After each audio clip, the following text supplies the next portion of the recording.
niggas get more scared as the game gets closer. As the game, you up 20. First of all, I'll say this. Let me get to this. When Porzingis, I don't know what illness he has or what sickness he has, but you obviously see he's sick, so I commend him for coming out there and even trying to play.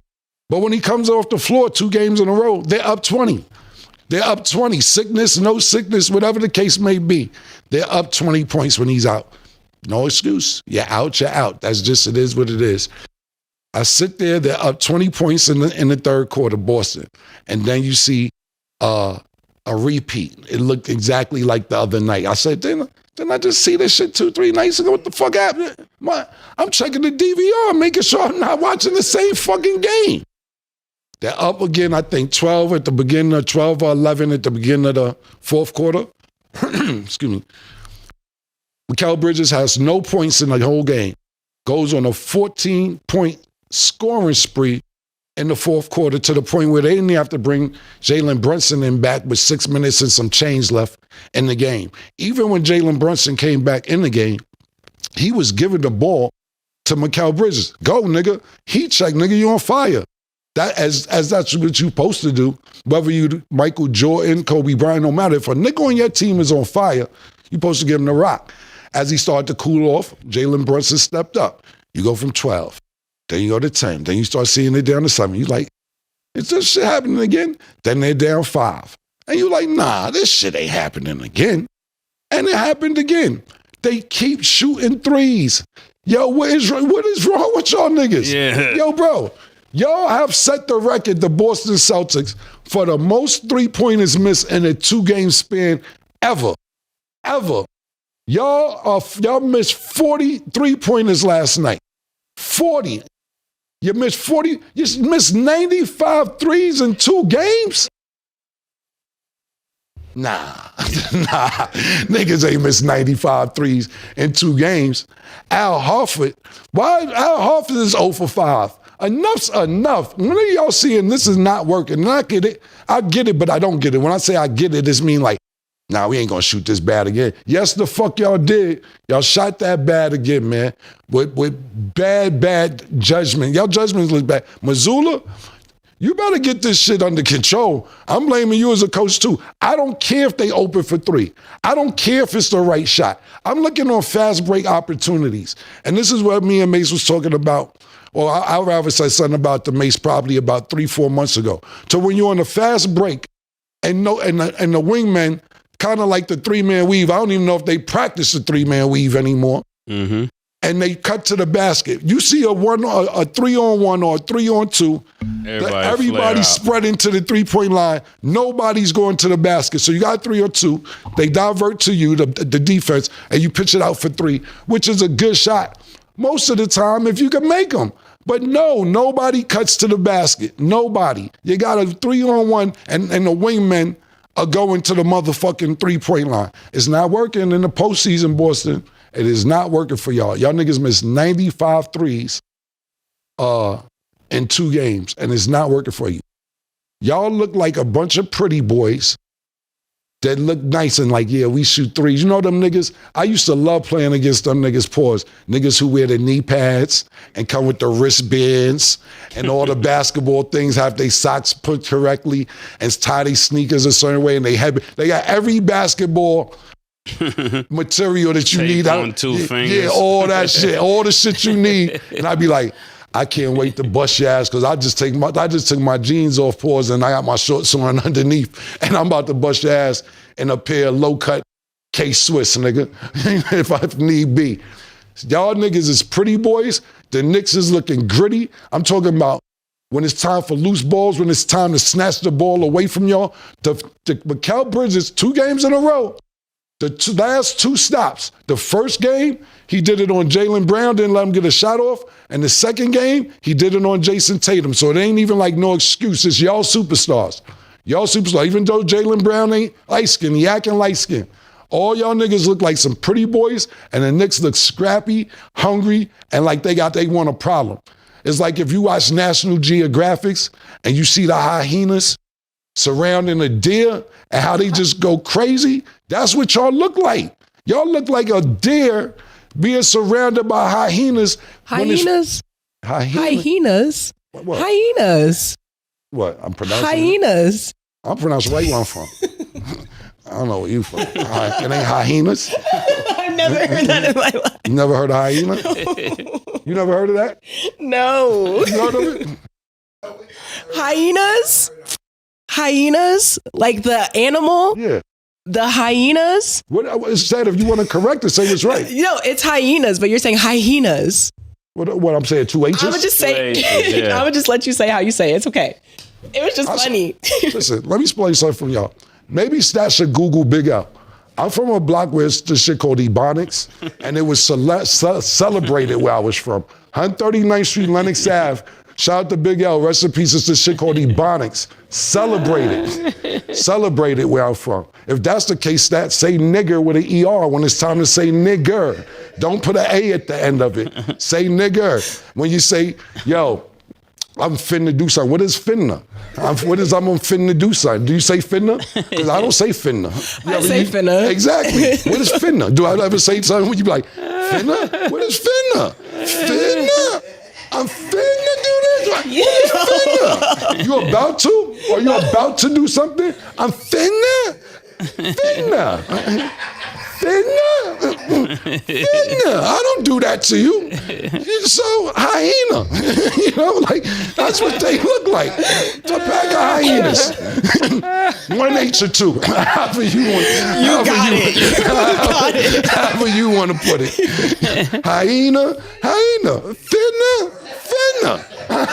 I don't ever use finna. I didn't even finna until I started traveling because they don't say finna in New York. Oh my Yo, God. I'm finna. I don't do that to you. So we can have this debate however long you want to have it. Don't take that shit I said for 65 the other day like you're going to come up here and abuse my curriculum. That's all you want to do. That was funny. But you got it. You got it. It's all good. We got this debate all day.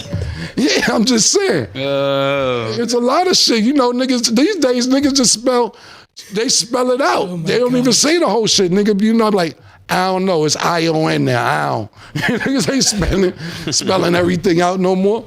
But on a serious note, they look like a bunch of deers getting eaten by hyenas. Hyenas, however you want to put it. But the point being is they don't look right. They don't want the moment. If you're like, for instance, Mace brought up Kobe or Michael Jordan, and we always go back to these players who won't let certain shit slide.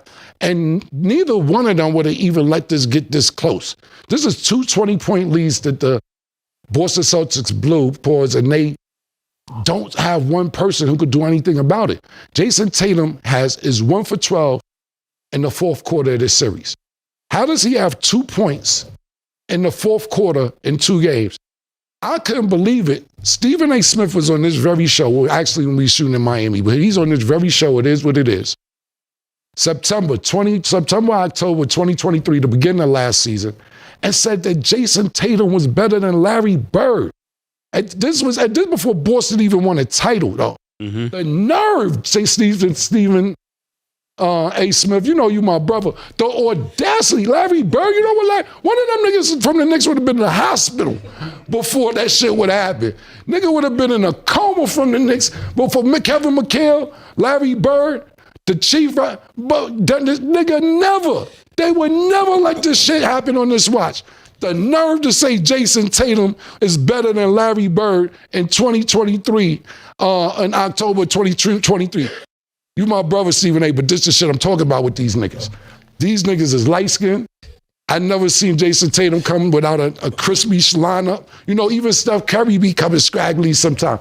The line is crispy every time, my nigga. Let that shit grow out sometime, man. This is part of the problem. You keep worrying about the lineup, my nigga. Y'all niggas is not playing like superstars. Y'all rich and pretty. All y'all niggas got paid. Derek White got paid. Jason Tatum got paid. Jaylen Brown got paid. Y'all some rich, pretty niggas, and that's what y'all acting like. And the Knicks are acting hungry like they want a problem. Now, what y'all do have on y'all side, talking about Boston, is that Spike Lee will probably be in attendance at Madison Square Garden. Yeah, they can't let Spike in there. If y'all can't let Spike in the Garden. Now you're 2-0 without Spike. Yeah, you're 2-0 without Spike. The best bet is to keep Spike Lee out the Garden by all means necessary. yo, you youngins, if y'all need, drag him out if need be, and say, yo, we just gonna hold you here till the game's over. If right outside the arena, do what y'all gotta do. This is definitely not in New York's favor. Greg Popovich. Yeah. He announced he would be stepping down from coaching the Spurs. He will transition to being the team president full-time. So assistant Mitch Johnson will be hired as the team's next head coach. Just in general with the coaching situation and then, Wemby and just everything kind of going on with the Spurs. Mase, what do you think is their future? I think I definitely, if this is somebody that Popovich has picked, then I'll respect it because he's definitely a basketball brilliant mind. When we talk about some of the greatest to ever do it, Popovich is right up there. I don't think there's anybody I could really put above Popovich when it comes to coaching, X and O's, out of bounds plays, just everything we're talking about, and getting his team prepared to play, knowing what it takes to have them ready when the time comes. Even the stellar performance that he gave against a stacked Miami Heat team, Popovich is one of the greatest to ever do it. He has some great talent there, but anybody that he select, I'll go with it. He's like Mike Tomlin, better than Mike Tomlin to us when it comes to basketball. Like, you just trust whatever he says because he knows what he's talking about. Yeah, basketball coach, as far as coaching is concerned, you got Pat Riley, you got Phil Jackson, and to me, higher than both of them is Greg Popovich. Yeah. He's going to be head of basketball operations, they said, president of the Spurs, so I like that for him. I'm going to be honest with you, it made me sad when I seen him at the press conference, man. It takes time, especially his age, to come back from a stroke, but he looked a little off balance a little bit. He didn't talk a lot, and that shit made me real sad, man. Because I'm like, the Spurs are my team. For those who don't know, made me sad. I hope, but more than anything, we know his coaching accolades are top notch. I just want him to get better and get healthy, and not necessarily rush back to do the job, but I know when you've been doing it as long as he has, it's hard to just sit home and say, relax, whether you're 72 or 27. If this is what you've been doing majority of your life, it's really hard. I think he was going to retire a couple years ago, actually, until they got Wemby. When they got Wemby, he said, okay, I'll stick around a little longer so I can nurture him, so to speak, or teach him the ropes, et cetera, et cetera. And we seen a friendlier Greg Popovich coaching Wemby than we did see with Tony Parker or Manu Ginobili or Tim Duncan. And I like the new personality, man. I just really want him to get better and take on the president job at the Spurs and kick ass doing that as well. Sure, definitely agree. And since, the news has kind of been announced, there's actually been that picture of you and Popovich that kind of circulated around. I ran down on Pop one day. Right, I was actually in Manhattan and I was at a light and Greg Popovich was crossing the street just randomly. I'm like, is that fucking Greg Popovich? And niggas like, that's Greg Popovich. I was in a light. I jumped out the car and told my man, get in the driver's seat. I come around the block, I ran down on Greg Popovich. I'm like, yo, I know you don't know me. I need a picture. Spurs is my team. I know you see everybody and they tell you that, but I ain't capping, my nigga. I need a picture. He was mad cool, gave me the flick and all that. We talked for a couple minutes. So. That's fire. And you're actually a Spurs fan. You wasn't just like, I'm all of a sudden I'm a Spurs. You're like, nah. I don't switch up. You see murder team to team every night. I'll sit there and tell you the Lakers was his team last year. Now we back with Golden State. The skies are looking blue and orange when the Knicks win. I'm finna get my Knicks hat. Yeah, I'm gonna get a Knicks hat. I'm a Spurs fan. But made me become a Spurs fan, to be totally honest with you, is like I was like in between teams. I'm like, I don't want to just ride Chicago, pause, everybody's doing that, the Lakers. So shout out to my man Rod Strickland, and he didn't stay there that long, but when Rod Strickland went to the Spurs, I was like, I'm going to stick with the Spurs because we got a nigga from New York that's actually nice. Went to DePaul, New York basketball legend. I'm like, I'm a Rod Strickland fan, so that made me become a Spurs fan. This is before Tim Duncan. I think Sean Elliott was there, Lloyd Daniels. Yeah, that's when I was a Spurs fan. It's like, well, that's all the time that we have. Not playing. Yeah, man. When he said Sean Elliott, that was back around the time I was a Spurs fan when they had Steve Kerr, you know. Why'd you leave? Things happen. Titletown got on the move. Titletown wasn't even there. Titletown actually came after that, to be honest with you. Was your fan when niggas started winning the titles? Who? The Spurs. Because the team you talking about, they wasn't Titletown back then. They didn't win the title. When they had David Robinson, that's when that was my team. You just had Sean Elliott. Yeah. Yeah, but it was 1 year, and then after that, he left out. I know. But what about after that? They won 4 titles without David Robinson. That's when they were my team. What are you saying? I'm just He's acting like your question is crazy. It's like, what are you saying? Because what I'm saying is, he said when Sean Elliott was there, Dave Robinson, they won 1 title. It was 4 titles after they left. So I'm trying to figure out if that was Tony Parker and all of them. Yeah, that was my team. A little bit before that, but you know. Nah, his title style started when the Knicks won in '73. That's when. Let's not forget, he was the real Lakers fan. Yeah. The Lakers is where Titletown start for me. That's the origin of Titletown. What about Boston? Showtime. Huh? What about Boston? I ain't really like Boston. That's probably the only team I never really liked. My stepdad used to force me to watch Boston. That's why I have that's why I got a problem. Nah, I got a problem with Boston. You know why? I just hated watching them because I had to watch them.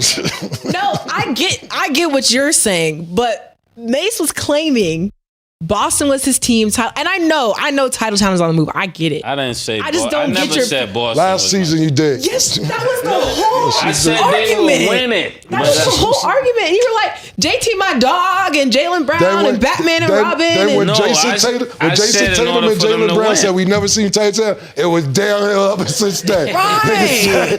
Niggas said they ain't really Titletown. Like, y'all ain't really Titletown. Nah. That had been downhill for Boston ever since then. They only won 1. It's been downhill. I try to give him the benefit of the doubt because, Jalen Brown was from Marietta. He went to school in Marietta. But, people show you who they are. You believe them the first time. Okay. We'll revisit that. I have plenty of questions, but we will wait. So I'm just confused about a lot of things, but I'm learning. We all confused that. We all It's called confused. spin cycle. No, I have a theory. I just don't know if you're willing to accept it. I want to hear it. Yeah, I want to hear it. I just don't feel like you like Jason Tatum. What? I don't feel like you like Jason Tatum. I think you think he's a good player, but I don't think you're ready to make him like the leader. I just don't feel like you like Tatum. I never thought he was the leader. I always thought Jaylen Brown was the leader. So you don't like Jason Tatum as a leader? It's not that I don't like him. That's what me and Cam was talking about. If Jaylen Brown was the quote unquote leader, I feel like you would like the Celtics. No, I don't like the Celtics. It has nothing to do with Jason Tatum. I said when I was young, my because I'm stepdad piecing used to things force together. me to watch them, so I didn't like them because of that. Right, but I feel like as long as Jason Tatum is the leader of the Celtics, you don't like the Celtics because the light skin, the dark skin, the comments. This goes before this. You bringing it to now. This is way before. Boston is way before Jason Tatum. We've been watching Boston. When they had Kenny Anderson, when they had Antoine Walker, Paul Pierce, Reggie Lewis. I just never liked Dana Barros. Right. Like way back there, I just never liked Boston. That's what it is. Yeah. Okay. Because they was always like a rival to the Lakers. Sound like he's traumatized now. Now we're opening up. Trauma. It sounds like we're healing this year, Reggie guys. Lewis, Lynn Bias. It was just always something crazy. Yeah, and you gotta read body language. That I'm learning something today. I asked him, luck died. Nigga said, nah, I kept it moving. Then he made sure he said my stepdad. Let's be clear. So. I think it's trauma from when he's young, because if you don't want to watch something, nigga. Yeah. Yeah, and if you like the Lakers, if you're in a house where you like the Lakers, because it was almost like Bloods and Crips with Boston and the Lakers. You know what I'm saying? With some serious because you got to think about this. I'm just giving you some history. In the 80s, outside of, it was the Pistons and the Sixers won 2 championships in the 80s. The other 8 championships go to the Lakers and the Celtics. So every year for 10 years, 8 years out of 10 years, you got the Lakers playing the Celtics just about in the championship. And they even won on one. So you got to think about this. Every year was Lakers, Celtics, Lakers, Celtics. Lakers won 5, Boston won 3. Yeah. For a decade. Yeah. And I get that part too, which just throws me off because it's like, you're a Warriors fan and you're so it's like, I understand it's deep rooted, but it's like, I'm not jacking up a part. We just got to the bottom of the Celtics. I didn't say all that. I'll give them the Celtics. If a nigga in the house, that's like saying if you live in the house and you a North Carolina fan and your little brother's a Duke fan, you gonna want to beat the nigga up like, yo, don't come in here with that Duke shit up. About Tiny Archibald and all these niggas. Like, bro, we not going with Tiny Archibald and Bob Cousy and all that. Niggas is Bill watching. Russell. Yeah, niggas is watching Magic passing the ball like this. It's like, nah, we going with the Lakers. True. Yeah. Well, will we ever find out Mace's true team? I guess we'll never know. But y'all, that is all the time. Chiefs not even his team no more. That's Kansas City. I'm lost. I'm really lost. I'm gonna think of just questions for you in general. I gotta speak with my counsel. Council is crazy. And where are they based at? I gotta speak with my counsel for that. I thought he was going to say they based in Titletown. That's what I was waiting for. Yeah. That was the... I don't want to give out the location, you know. People start showing up from everywhere that don't belong. I can't just give out the address on the air like that. Nick knows where it's at. How he know where it's at and we don't know where it's at? Cam know where it's at. I'm confused. I don't know.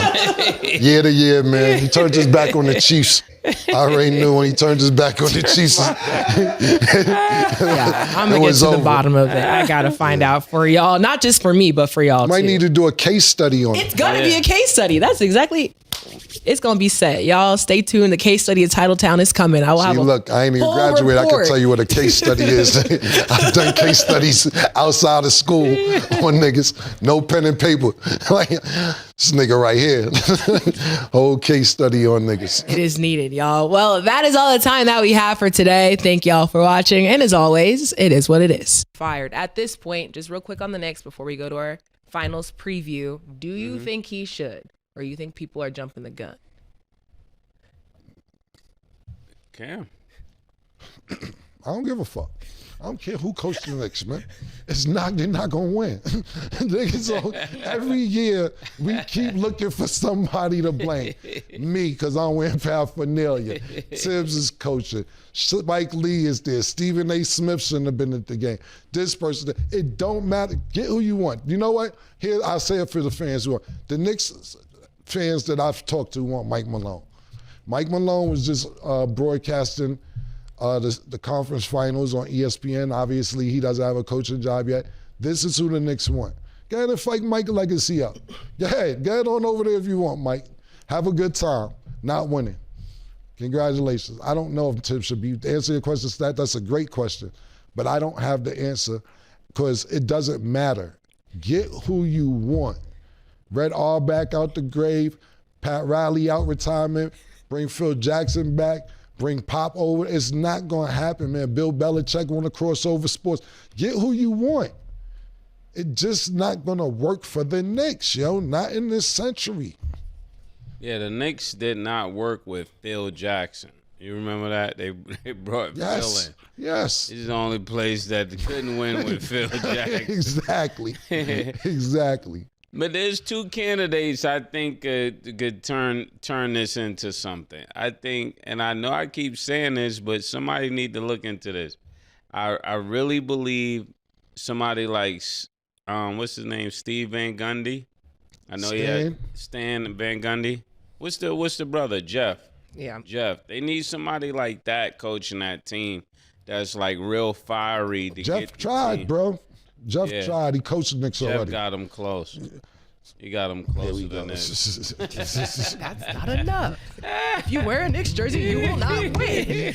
Jeff already tried. He already coached. You're right, you want to bring him back for the new regime that's on you. I'm just telling you. Yeah, roll the dice again on Jeff. And the only reason why I said Jeff, because I really believe somebody probably like Mark Jackson could win with this team. They need to go. That's all I could go. I could go box. for that, maybe. Yeah, maybe. Somebody like Mark would spark a different energy in them. Not Rick Pitino, not any of those people. I only said Jeff because Jeff probably would bring Mark with him, but I think this is that type of team that you gotta go out the box, because Mike Malone would just be the same as Thibodeau in a way. It would just be the same kind of same output he'll get from the players. You need somebody that could spark a different part of their brain, because that's why they keep losing. They get right there.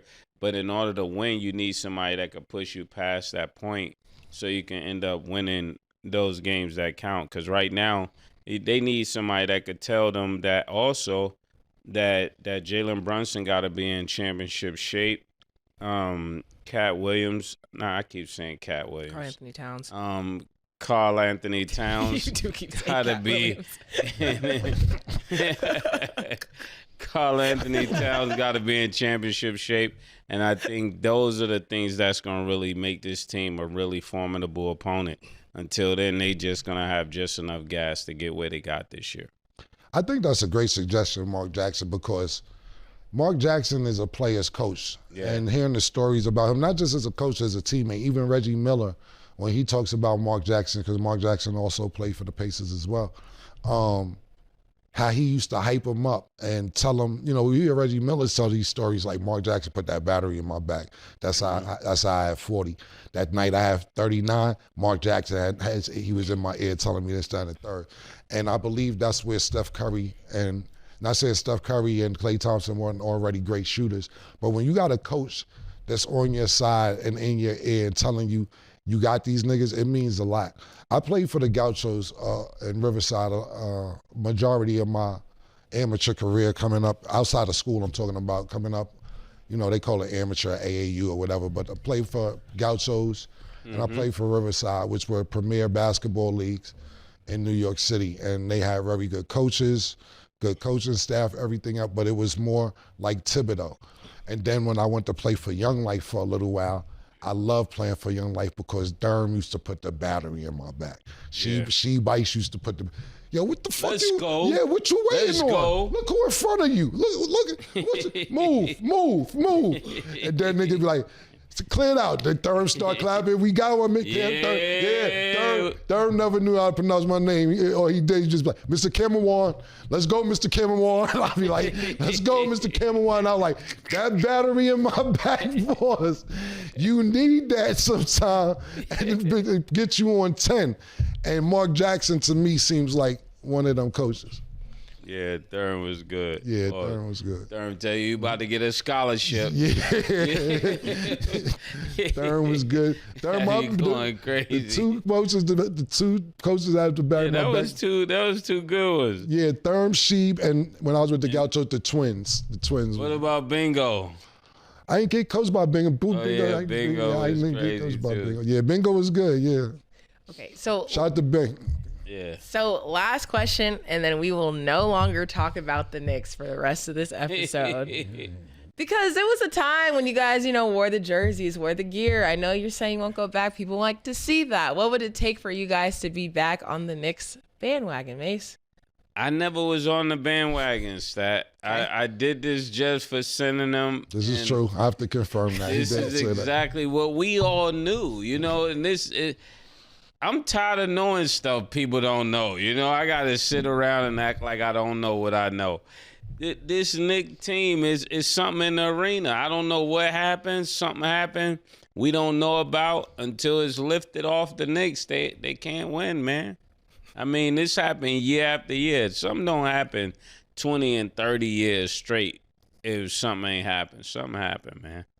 You can't just not win for 30 years. So it's a curse. Yes. For the most part. It's 50 years. It's been 50 years. The Knicks are like Cleveland was before LeBron won there. 50 years. Okay. Last person won a chip was Phil Jackson, right? Phil playing. Jackson was at the 3. He was playing. Come on, this is crazy, man. They gotta stop this. Cam. I was on bandwagon for 3 days, and I'm mad at myself. I have to agree with Murder. I can't even disagree with the nigga. You know what I'm saying? And I was gonna have your back, Murder, even if you didn't say it. Murder was never on the bandwagon. Murder had a bet with Sin. He met his requirements for the bet. And I thought I'd bring out some paraphernalia because I thought shit was cool. Look, man, I started fooling myself. I'm not ever getting back on the Knicks bandwagon. Let me tell you something. This is dead ass. So shout out to my man. I'm going to tell you something right now. Shout out to my man Busta Rhymes, right? So Busta Rhymes was looking for me. Sorry I get back to you, Busta, but I knew this. This is Busta a Knicks fan too? Yeah, let me tell you this story. And I'm apologizing. I'm apologizing to Busta Rhymes right here on national YouTube television, 8 a.m. Eastern time. Bus, I didn't call you back personally. Busta Rhymes had a song. He was looking for me. I got the word. He had a song that he recorded, and he had an opportunity to perform at Game 7, and he wanted me on the song. And I'm like, I'm not calling Busta back. They ain't even win Game 6 yet. See, this is the shit I'm talking about. Exactly what I'm talking about. Niggas is making Game 7 songs. Niggas got street names after each other. Niggas got all this shit and niggas ain't getting it done. So, Bus, you know you my brother. I love you more than life. You my nigga. But I knew this. This is why I didn't hit you back. I'll call you tomorrow. I'll call you later on the day. Now we can chat about other shit. I didn't even want to call you about, imagine that. I would have stopped everything I'm doing, go to the studio, get ready to maybe possibly book a flight or get a flight back to New York for nothing. Sorry, Bus, man. Glad I didn't take that time out my weekend to do all that. The song was called Game 7? I don't know what the song was called, but it was a song for Game 7 to perform at Game 7 in the Garden. And it wasn't, Game 6 didn't even happen yet. So I was like, it's the celebration I'm talking about. Exactly. Counting your chickens. Can't count your chickens, man. Yeah. I remember Killer, you told me something when we was growing up. You said you don't count any money until you have it. Yeah, that's a fact. I used to count my money. Yeah. That's what made me mad with niggas, you know? Yeah, you man. can't count the money until you got it. I don't give a fuck, nigga tell you, yo, it's $1 million on the table. Yo, we got $200,000, yo, we got $20. If it ain't in your pocket or your possession, it's not yours. Listen, you know, it's a lot of wire transfers now and everything, and doing shows. Everybody has their own process of doing shows. So the process of doing shows, and like I said, everybody's different. Some people want 80% up front, some people want 10%. The way I usually work is you give me half, and right before I get on stage, I'll do the other half. But coming up, everything doesn't run smooth. Everything's not an amphitheater. Everything's not arena. Sometimes you're in clubs. Sometimes you're dealing with promoters who are drug dealers and don't know how to do business correct way because they just got money. They like, oh, you could book this nigga? I just made $30,000 a day. Book that nigga, da-da-da-da. Just naming a number, not saying that was my number or anybody's number. But what happened is sometimes these promoters base your second half, which like I said, for me, second half, on the crowd coming and liquor being sold. So they may, let's say let's use the number I use, you want 30,000. They send you 15,000. When you get there, you're supposed to pick up the other 15,000. When you get there, it's not as crowded as they may think. The liquor may not be sold. So they telling you, hold on a minute. We wait for more people to come. Wait for more. Look, I don't give a fuck if one person in here, 1 million people in here. The deal is the deal. That is you as a promoter to have the money ready. But sometimes you run into situations where they like, oh, with the second half, we ain't got it. I remember, shout out to my man British. British actually took one of the promoters' car title and his gold teeth out his mouth because he didn't have the second half. Because I told him, that's just your problem, it's not my problem. You put me in this situation, so I need mine. But that's niggas counting money before you get it. You think that other 15 was gonna be waiting on you. So you spent the first 15. Yeah. Cause you like, yo, I'm about to get another 15, it's all good. And now he ain't got your 15, your rent due, car note due, insurance due, child support, whatever bills you got, you thinking you got a 15 coming, pause.